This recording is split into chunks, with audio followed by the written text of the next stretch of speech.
With Robinhood Gold, you don't need a silver spoon to eat up the financial favors of the 1%. Robinhood Gold allows the resourceful individual to earn the very liberal rate of 4.5% APY on uninvested cash, receive unlimited 1% deposit bonuses, and be rewarded with a handsome 3% retirement boost on an IRA account. Get the privileges of the high net worth for any net worth for just $5 a month. Sign up at Robinhood.com/gold. Terms apply. For product-specific disclosures, visit Robinhood.com/gold. Investing involves risk. Rate may change. Gold membership is offered by Robinhood Gold, LLC. A little Tom Petty, free falling as we start hour number 2. Good way to encapsulate the Minnesota Twins' finish to the season. They were free falling for a solid month.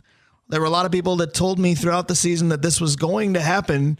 And congratulations, you were right. But again, as I said in the first segment today, the disappointment that I feel is that these fans that said that are so consumed with puffing their chests out that they were right, that are you really fans of the team? Do you want them to be successful or do you want to be right? Right. No doubt. That's the question at the end of the day, isn't it? And if you are right, are you staring at the ceilings and, like you said, puffing your chest, or you're staring at the floor saying, oh, I was right? Right. I don't mind staring at the floor going, yeah, you were right. Or if I would have said it, I was right, but I didn't want to be. That's the part that I guess disappoints me, is that these people that are puffing their chests out for being right never said they didn't want to be, but the exception would be Nick Nelson, because he said on roughly August the 25th, boy, this loss, and I think it was when Edward Julian threw it away against the Cardinals. Mm-hmm. This loss feels like it could spiral the rest of the season, and it did, but he lives and breathes Twins baseball, and I know he lamented being right. I challenged him saying it's too extreme, and people were all over me on Twitter yesterday, and somehow thought Nick and I didn't see eye to eye. You're going to find out in a few minutes we really do, but we're able to bring them to you because of our great sponsors for this show. Absolutely. We'll start with Arola Architecture Studio, Hoops Brewing, ABS Auto Solutions, Stewart's Bike Sports and Trophies, Comfort Systems of Duluth, Advantage Emblem and Screen Printing, Kohler Toyota and Kohler Hyundai, Mike Regan at Christensen Group Insurance, Assisted Living Locators, that's www.assistedlivinglocators.org/Duluth, Krause Heating and Cooling, your Carrier HVAC authorized dealer, Mountain Royal Bottle Shop, Ferguson Bath and Kitchen, and the Blackwoods Group, including their locations on London Road, Tavern on the Hill, in Two Harbors, and in Proctor. So again, very grateful for our sponsors and very grateful when Nick Nelson from Twins Daily is able to join the show. And that begins right now. Nick, first of all, good morning, but I'm going to ask you the question that I did off the air. I simply said to you, how was the funeral last night? So let's start there, as the Twins' playoff hopes were officially dead and buried at the end of the game last night. Yeah, it felt like it was pretty much official. Hi guys, good to see you. It felt like it was pretty much official before last night. But yeah, it all came together. I think this last week of baseball was very symbolic of what we've seen over the past 6 weeks. Just lifeless. Everyone's struggling to step up and make plays. Really a team-wide failure that's not like anything I've seen before.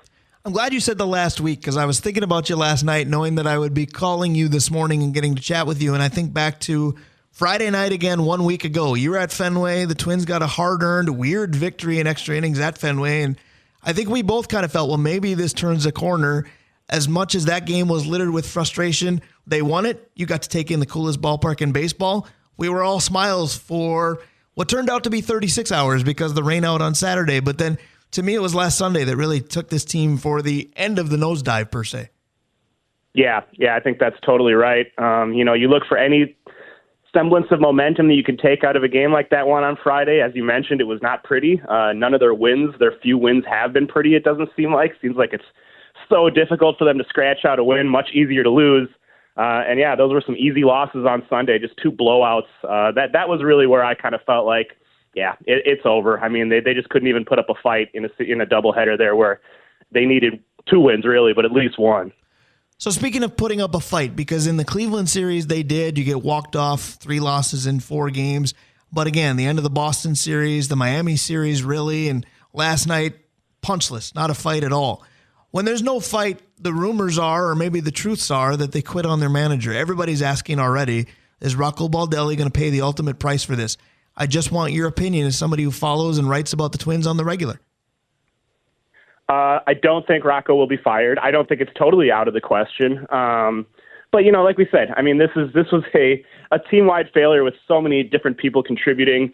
I don't really believe in the notion of players quitting on their manager generally. I mean, these are high-caliber professional millionaire athletes. They're not going to stop playing because their manager, who makes a couple $100,000, made some bad calls or something. I don't know.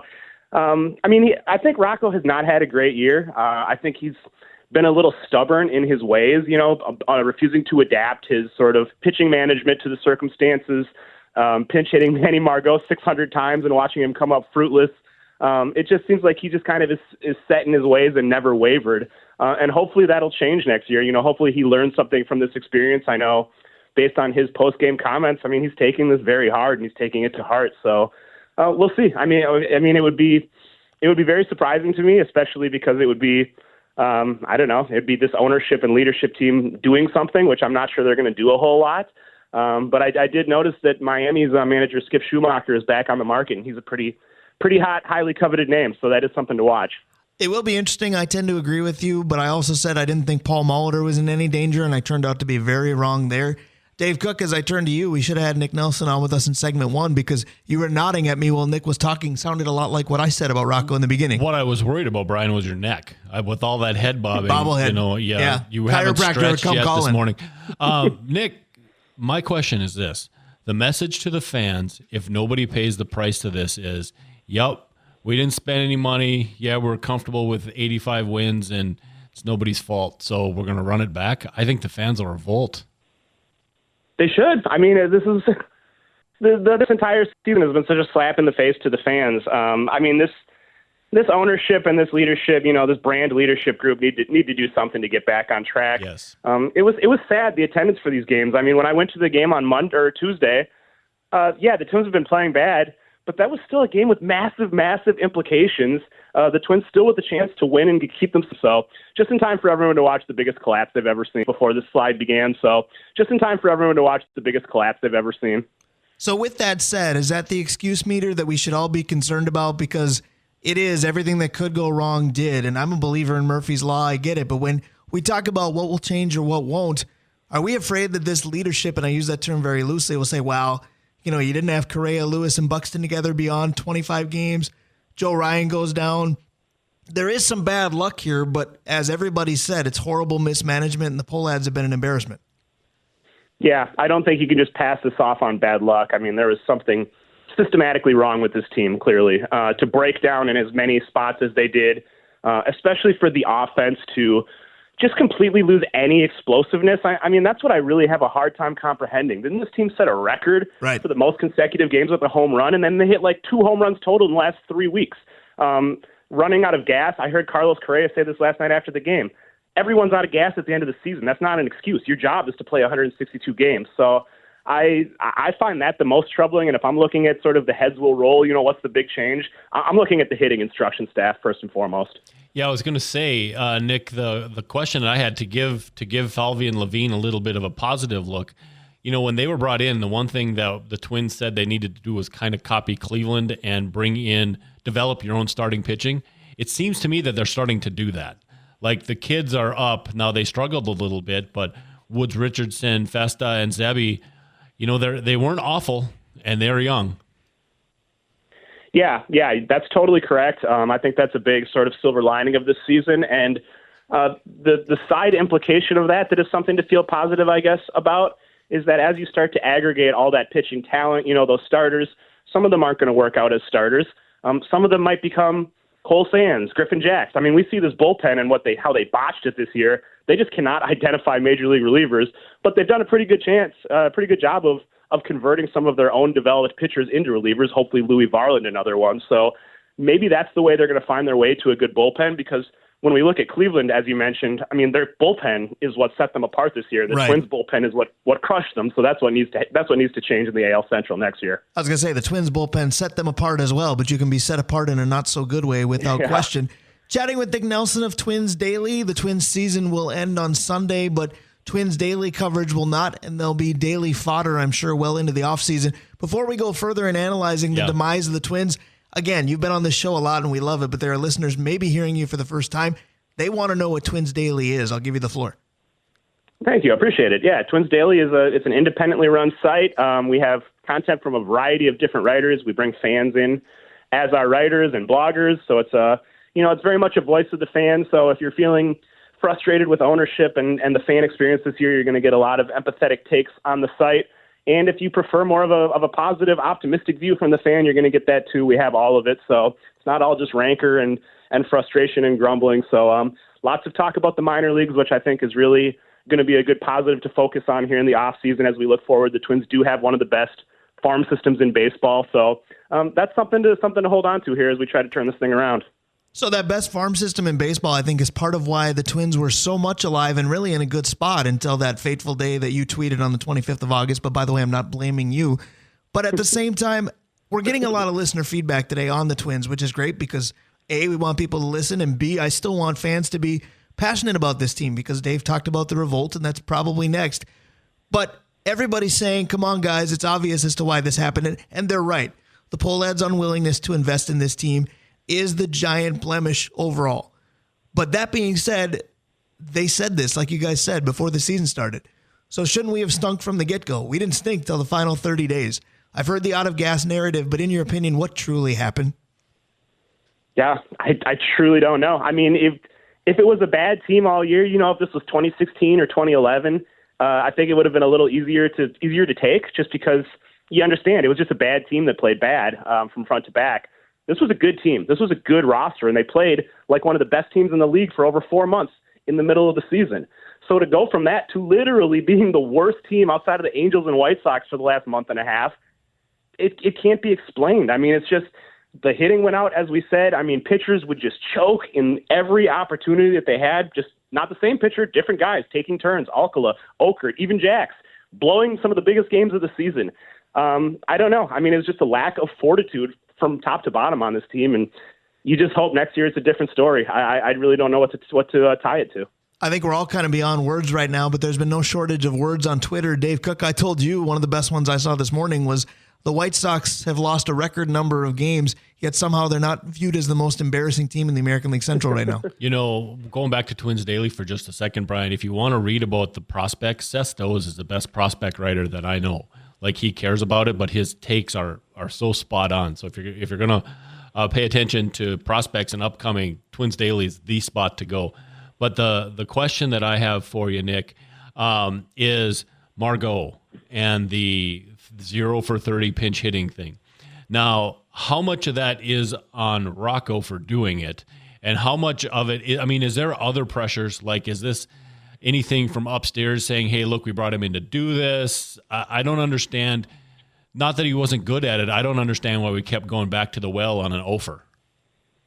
Yeah, I mean, I think the mindset was probably the fact that he is 0 for 15, 0 for 20, 0 for 25 statistically doesn't necessarily change his likelihood of getting a hit in his next at bat. It's like flipping a coin. If you flipped a coin 5 times tails, do you expect it's going to be tails next time? Not necessarily.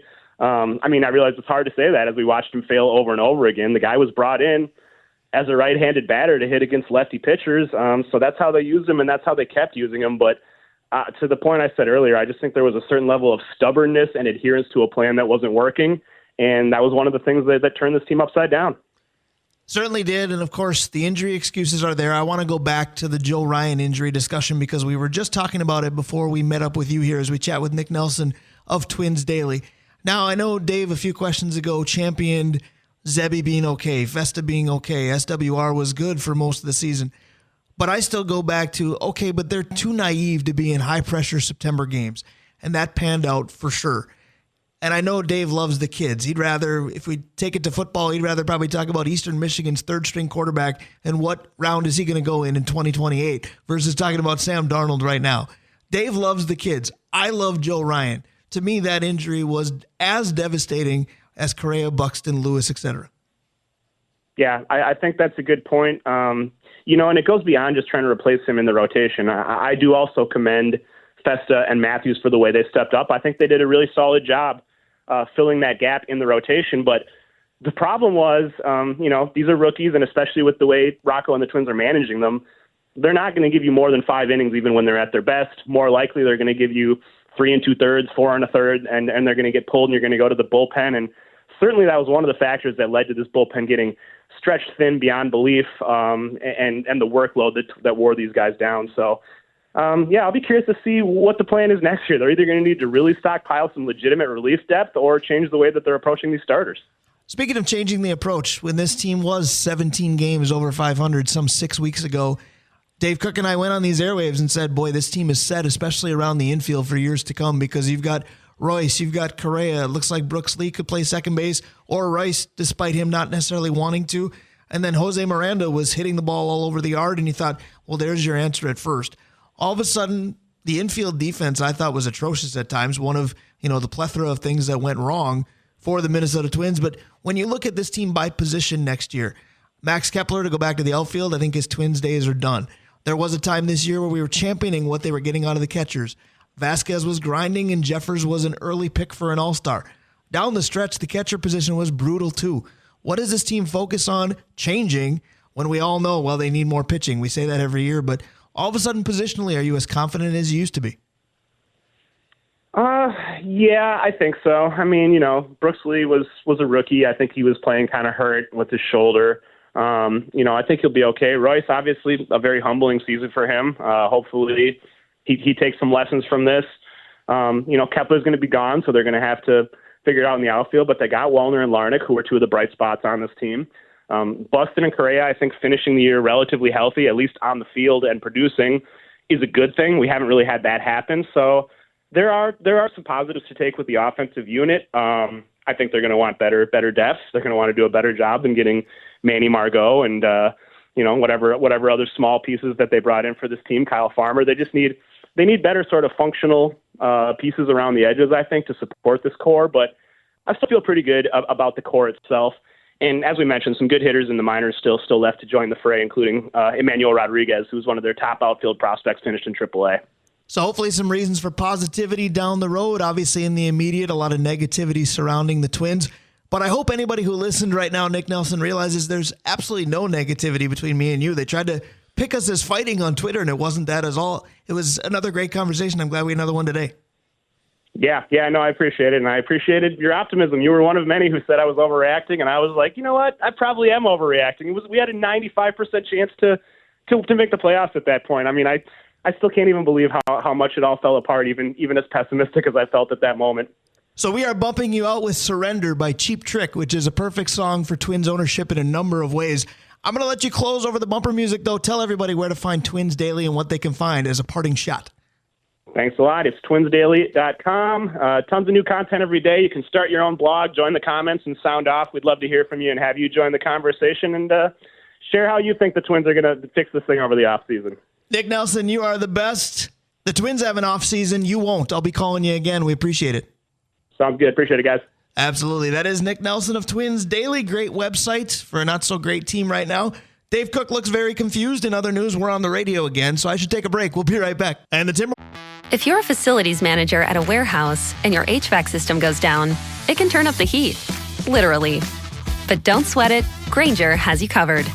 Grainger offers over 1 million industrial-grade products for all your operations, including warehouse HVAC maintenance. And even better, they offer access to experts and fast delivery, so you and your warehouse can both keep your cool. Call 1-800-GRAINGER, click Grainger.com, or just stop by. Grainger, for the ones who get it done. Wolves didn't have enough dough to pay him long-term either, so they let Cat go astray, a little stray cat strut here on the Northland Sports page.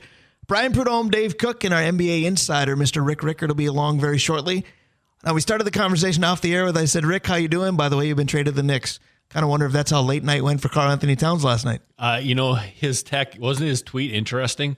Or was just a couple dots? Again, there's a lot of people that are, finally Karl's gone.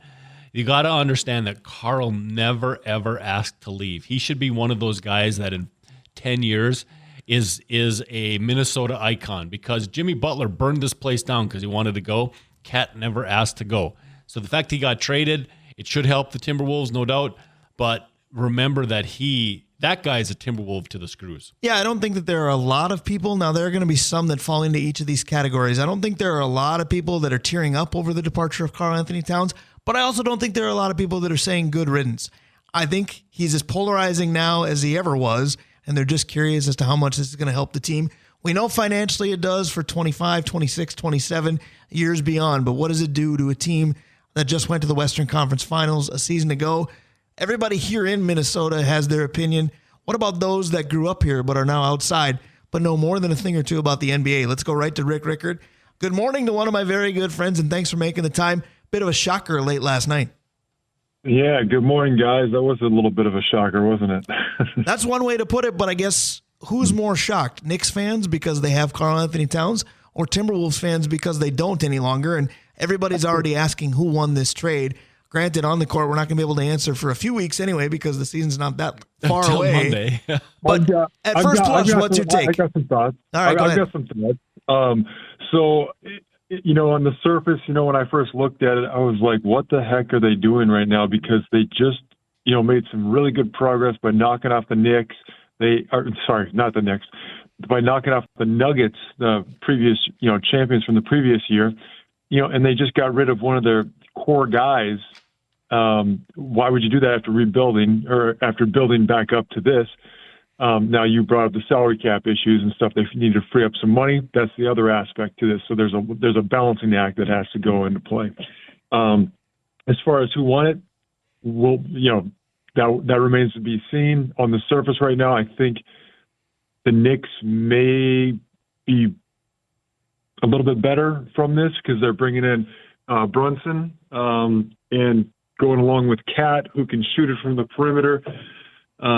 But then again, the Timberwolves, they brought in two guys that are, hard-working grunt guys. And, statistically speaking, Julius Randle's better. But, he's dealing with a shoulder injury right now, which concerns me a little bit. So I'm like, so on the surface, I'm gonna give the nod to the Knicks just because of the other pieces that they have going in there. I think the Timberwolves are risking more at this point. I think it's a riskier move for them, but it could also pay off really big because they have that X factor that nobody's even talking about. I can't remember his name. Dante DiVincenzo. Yes, I'm almost more excited about him than Randle.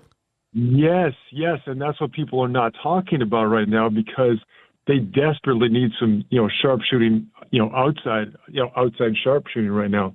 I think that's the X factor right there for me. I'm like, Julius Randle and, Cat, they're kind of a wash. Julius Randle doesn't have as good of an attitude as Cat does, but at the same level, they need somebody a little dirtier, They need somebody that's going to rough people up. So it could be really good. They're taking a risk, but it could be really good. It certainly could be, and I agree with you on the edge piece. Now, Karl Anthony Towns has been an absolute gentleman and a great citizen for Minnesota for a long time. I don't know that Julius Randle will be that guy, but we've always talked about the Pat Bev edge that is missing. You may have gotten it back when healthy with Julius Randle, but I want to ask you this because you're a big who could really shoot it, much like Karl Anthony Towns. Julius Randle is a big that shoots okay, but not to Karl Anthony Towns' level. But the question everybody's going to be wondering is, big next to a big, what does this do with the spacing with Rudy Gobert? Yeah, okay, that's where Cat was very valuable because he was able to space the floor a little bit. I think what you're getting in lack of shooting from Julius Randle compared to Cat on what you're picking up on the defensive end, I think that's gonna be okay.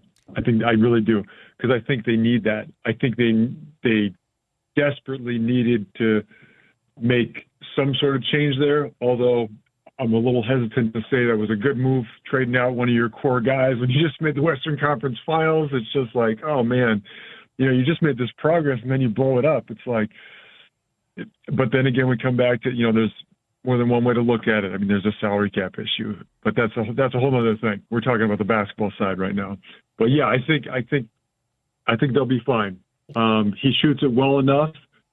And he's enough of a threat to where they have to guard him, but he can create his own shot much, much better than Cat can.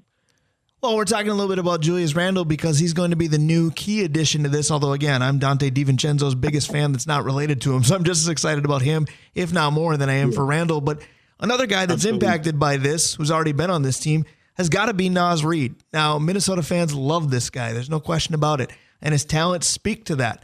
And everybody said, well, this guy needs more minutes, more opportunity. Well, ladies and gentlemen, here you go. They're giving him kind of the keys to the car at that position now as well. Incredible opportunity for him to shine. Like these are the opportunities that players dream about. when you have someone in front of you and then somebody gets traded, a spot opens up, an injury happens, whatever may happen, opportunities come in all shapes and forms. Now he's going to actually have the time to, either put up or shut up at this point. But it sounds like fans want to see it anyway, so that's good. Hey, Rick, with the trade this close to the season, like within 48 hours of the season, right? Yeah. who on the Timberwolves helps lead this to put this whole mosh back together now, because it was good to go? Is this the job of the superstar in Anthony Edwards, or is this the job of the vet in Mike Conley? That is going to be a group effort right there, but it has to be, in my opinion, it has to be your best player leading that charge. Conley, I was going to say Pat Beverly. Conley is that guy, though, that can really, he's going to be, that leader in the locker room that's going to be able to bring them together. You do need that superstar to really bring that together, though, because your best guy is going to be the guy that you're going to look to in crunch time. He's the guy that's going to be leading you more than the old vet. But it's going to be a team effort, but I think Ant-Man is going to be primary focus there. Chatting with Rick Rickert, former Duluth East Greyhound, former Minnesota Golden Gopher, former Minnesota Timberwolves second-round pick, and basically our NBA insider here on the Northland Sports page. Got in touch with him late last night because I said, did you see this and what kind of time do you have? And here he is, so I certainly appreciate that. I want to talk about the timing of the trade, Rick, and I don't want to talk about the fact that it was late night on a random Friday that nobody saw coming. I want to talk about where it is on the NBA calendar, because the season starts basically in a blink. One advantage that Randall and Cat have is they're going to go play for coaches they've played for before. Tibbs had Randall when he was with the Pelicans, I believe. Finch had Randall with the Pelicans. I Freudian slipped there to talk Tibbs, because this seems hilarious to me that Cat and Tibbs are together again. It didn't seem to mix well. Ask Jimmy Butler. Well, it's definitely interesting, but I mean, I don't know if anybody's adaptable. Cat's pretty adaptable, it seems, and he didn't necessarily not get along with him last night. Jimmy Butler, on the other hand, obviously did not. Or maybe that was just being in Minnesota, because Jimmy Butler did have him in Chicago too, didn't he? Gosh. Yes. I can't remember, but yeah. Anyway, I don't foresee that being an issue. I'm a little more concerned about the gelling of Julius Randle, to be honest. I would agree with that. Let's look at the depth of the Minnesota Timberwolves, because I understand folks that are concerned about this trade and could you have gotten more or could you have gotten better somewhere else in exchange for Cap. But you look at this team, and I'm just going to go off the cuff as best I can, but you've got Mike Conley, Anthony Edwards, Jaden Daniels, Rudy Gobert, Julius Randle, Naz Reid, Joe Ingles, Dante DiVincenzo. That's 8 very proven NBA players, and I didn't even mention Alexander Walker. Mm-hmm. Top 10 for the Timberwolves. I'd put it against most teams. Yeah, I would say so. I mean, I still think they're in that, that capability to make it to the Western Conference Finals anyway. And with that added defense and outside shooting, they could make it even further. So I don't know. I like it. I think overall it's going to be good for both teams, both the Knicks and the Timberwolves. How much of this is Tim Conley's earned the right to be respected by everybody? They laughed at us when we got Rudy Gobert, and then a few months later, everybody went, oh, that's what you had in mind. That worked out well. And Tim Conley took basically a play-in level Denver Nuggets team and had him as an NBA champion a year or two later. This is a pretty trustworthy guy. He rolls the dice, and it looks a little awkward at first, but it tends to pan out. That's what Minnesota fans should be banking on here, correct? There are some, there's risk reward. The bigger the risk, the bigger the reward, and it's panned out for him so far. So hopefully he can do it again. Well, when you look in Minnesota sports as a big picture, isn't that kind of a breath of fresh air? Because you look at the Minnesota Wild, and I know you're not a hockey guy, but this seems to be a franchise that knows their fans love them because Minnesotans love hockey, so they don't have to go hard after much anything post Parise and Suter, and people will still come out. We just got done with the segment talking about how much the Twins don't care and don't spend. The Vikings do this pretty well. I'll give the Wilfs a tip of the cap, but for the Timberwolves, this is kind of the breath of fresh air that Minnesota needs. I would agree with that. It's good to see something happening. You're trying to find puzzle pieces. You're trying to always improve your team, and sometimes that means moving a big piece, which Cat was a big piece, and that's scary sometimes, but. It could really work out, assuming injuries don't get in the way. Well, and for lack of a better phrase, how much of this was bleeper get off the pot? Because financially, we knew that Supermax was going to get worse, so something needed to be done. We all knew that. Yeah. But you think back to Cat's tenure, and there were times where he carried this team. We get it. He was a number one pick. He played like one. He was great for the organization. He stayed through tough times. He's been through hell and back personally. Great for the community. All of that good stuff. But at the same time, when this team was underachieving a little bit or falling short, whatever you want to say for it, it was, well, this guy complains to the refs too much. He disappears in big moments. We've been pining for this guy to move on for a few years, and now he did. And it seems like there's a faction of people that say, well, wait a minute, I didn't mean that. Well, come on, we can't have it both ways. I know. On some level, gosh, he's a great guy for the community. He's done a lot. You don't want to see someone like that move on necessarily, but at the same time, what's your goal? I mean, do you want a good citizen that's going to be good for the community, or are you trying to win? I mean, it'd be nice to have both, but sometimes it doesn't come in both, Right. So, yeah, I think they're in a position where bleep or get off the pot, like you said, and I think they're making moves. So this is a pretty big move right here. Certainly is. And they're making moves, like you said. So this is the reverse of running it back, because the Minnesota Timberwolves obviously did go to the Western Conference Finals, and nobody'd have a problem if they're able to run back there. But I guess it begs kind of a different version of this question, if you will, because I always get concerned when teams do very, very well on the doorstep of a championship, fall short, and then they think next year, let's just roll the ball out and we'll get there again. This is still a concern, but it's very different now because all of a sudden the cast of characters changed. In that way, can it be good because you still have to have that hunger and that effort to get back to where you were, rather than, well, we got the same guys, all we got to do is show up? Yeah, because you're not resting on your laurels, right? In that regard, and you saw that with a little bit with the Detroit Pistons after they won the 2004 championship. They didn't really make many changes, and then they come back and they drop it to, I think it was the Spurs the next year. So it's I mean, there's always going to be some risk reward in that, but overall, this is going to be a good thing, and I think they'll stay hungry. I do. I think they'll stay hungry. So I want to close with two more questions. One goes back to our first segment today. We were grading Minnesota pro sports coaches. We talked about Cheryl Reeve. We talked about Kevin O'Connell. We talked about Rocco Baldelli. We talked about John Hines, who's really been here for the blink of an eye with the Wild. We purposely didn't talk about Chris Finch because we knew the Timberwolves were going to come up for the bulk of the rest of the show, given the events of last night. When you look at Chris Finch as an NBA coach, the players for the Timberwolves seem to love him. But what do you see from an X's and O's as far as pluses and minuses for Chris Finch? Because, again, for me, the fact that he's had Randall before should be a factor. Mm-hmm. Yeah. I don't think he would have pushed for the trade if he didn't think that he could, I'm going to say control, but I don't necessarily mean control. If he could control him to a certain extent, like if there wasn't that respect level there, I don't think he would have gone for the trade. If he wasn't going to be a good fit, I don't think he would have brought him in. Chris Finch, I think he's the best coach, and this is not a knock on any of the previous coaches that the Timberwolves have ever had. I think he's the best coach that the Timberwolves have had to this point. He seems to really know what he's doing from an X's and O's standpoint, and he blends, being a good coach with being, a pretty likable coach.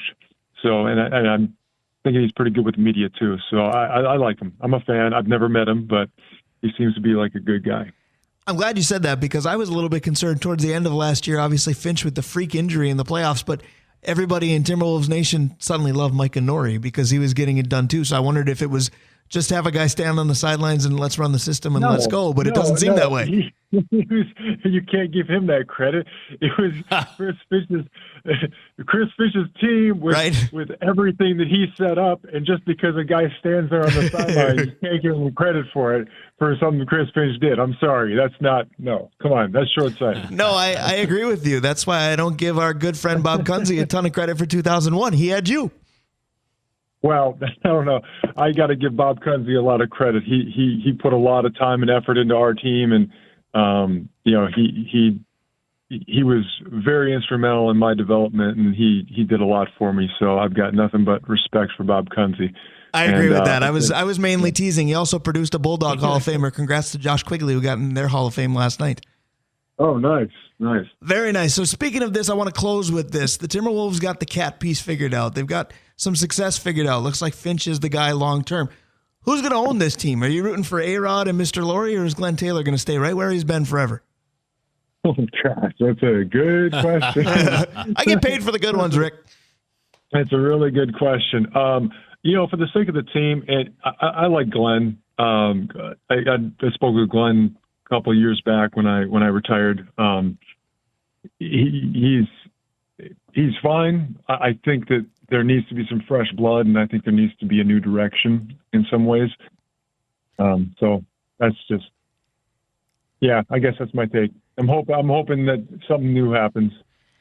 We will see, because the Timberwolves will certainly look new when they take to the floor, because no Karl Anthony Towns, but they will have Dante DiVincenzo and Julius Randle, among others. There's rumors that Bates Diop should be back as part of this deal as well. So what will the Timberwolves look like? We'll find out soon enough. That means we'll hear from you a lot, because you are our NBA insider on this show. Rick, I appreciate the time, especially on such short notice. You know you're the best, and I'll talk to you soon. Oh, thanks, man. Thanks, guys, for having me. And I want to give a shout-out to my dad. Happy birthday. Love you. Lou, happy birthday. We love Lou Rickert. Thanks, agree, Rick. With that. Rick, let's talk soon. Talk soon. Thanks. Bye. All right, buddy. That is former Greyhound, former Gopher, and former Timberwolves draft choice, Rick Rickert. Up next, the old standby who we love dearly, Vencie Glenn, because, oh, by the way, what should have been top story all week kind of fell by the wayside. It's Packer week. Vikes-Packers to close in drawing lines, courtesy of Roll Architecture Studio. We'll be right back. Most tax pros leave a message.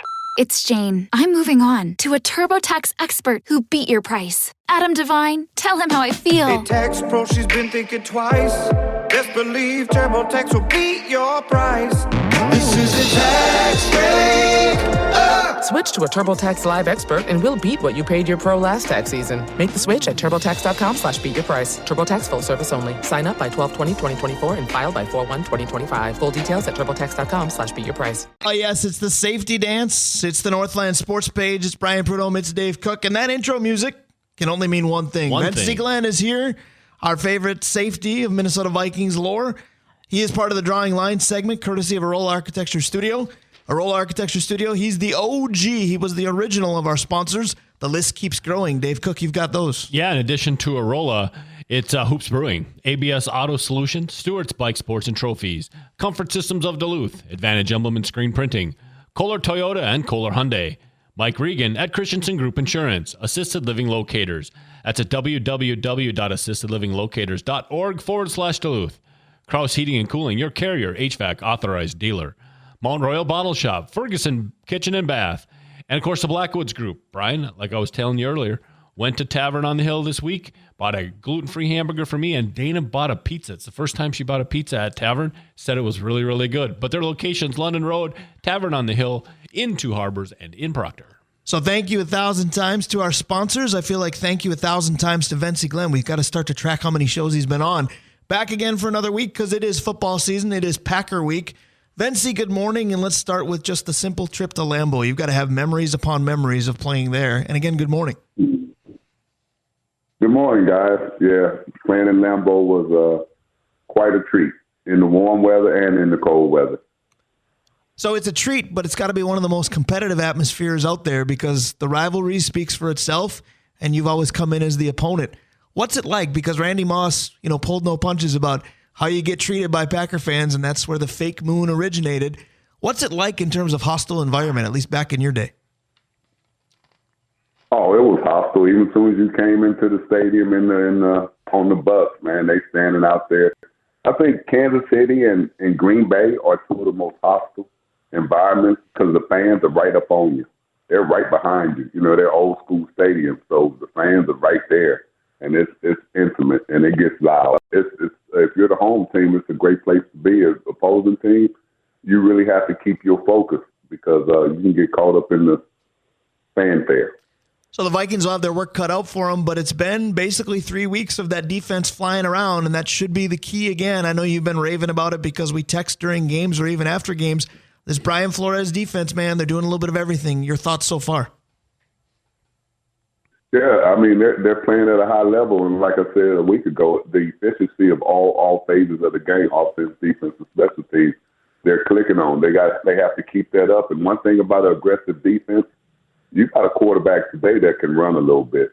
So if you're coming after him, you better get him because he'll put a lot of pressure on the defensive backs if he can get around that pocket and start running upfield a little bit. So, you have to be very strategic, but at the same time, you have to stick to your game plan and what suits your players for the best situation that day.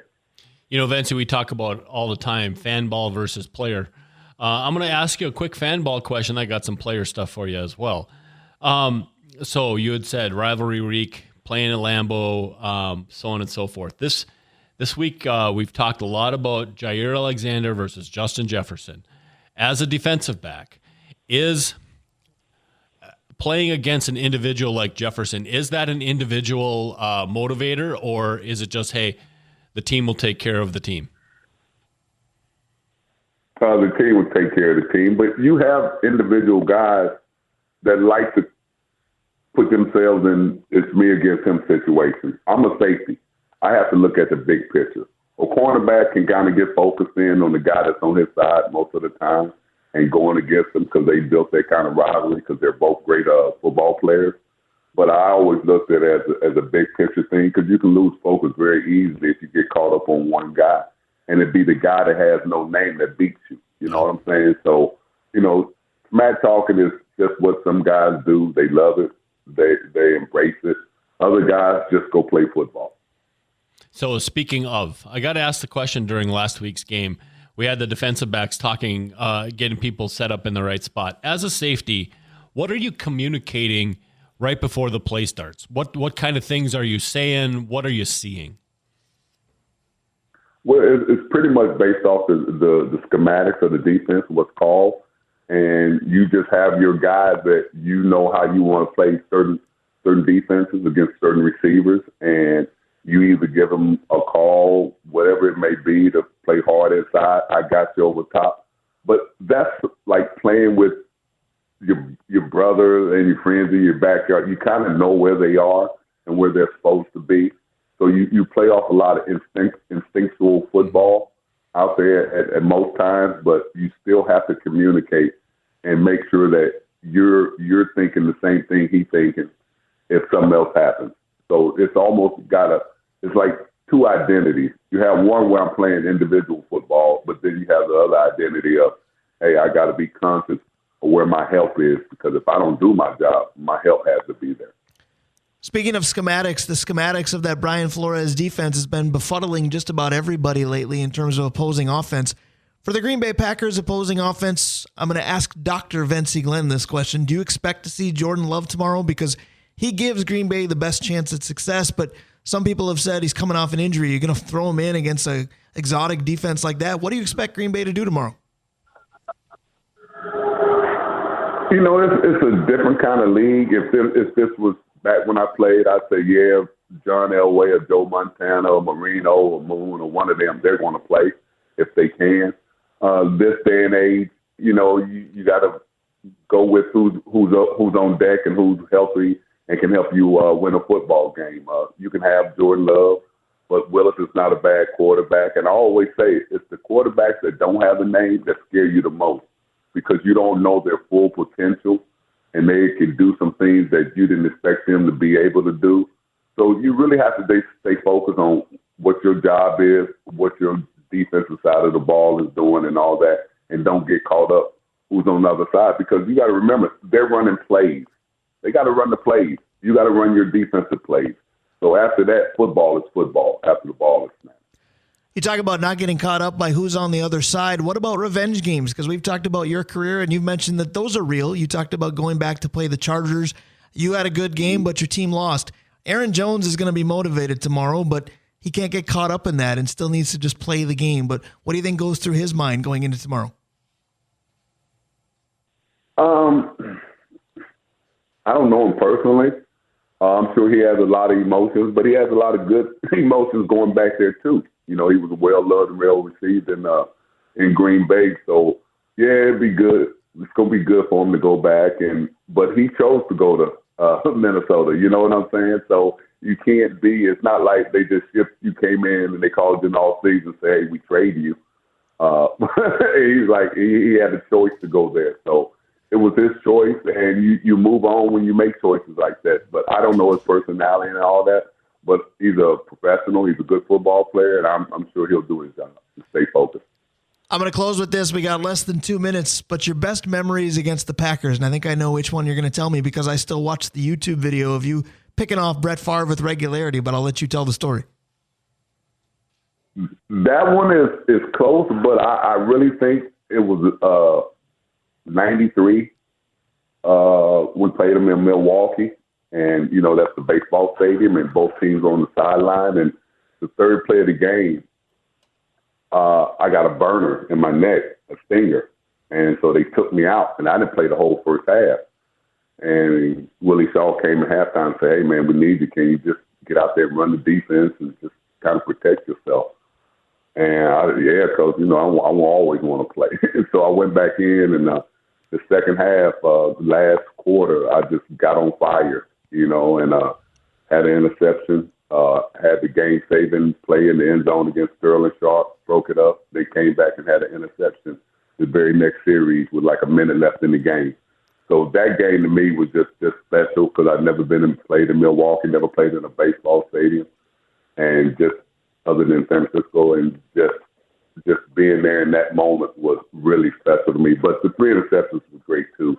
All in a day's work for 25. Right. Vencie Glenn, we appreciate you. Let's talk again next Saturday.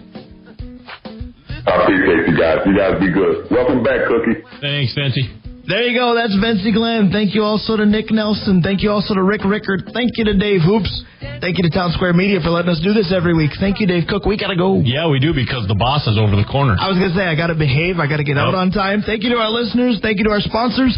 Time for 2 more tomorrow after the Vikings beat the Packers. Skol Vikes. Have a good weekend. We'll see you.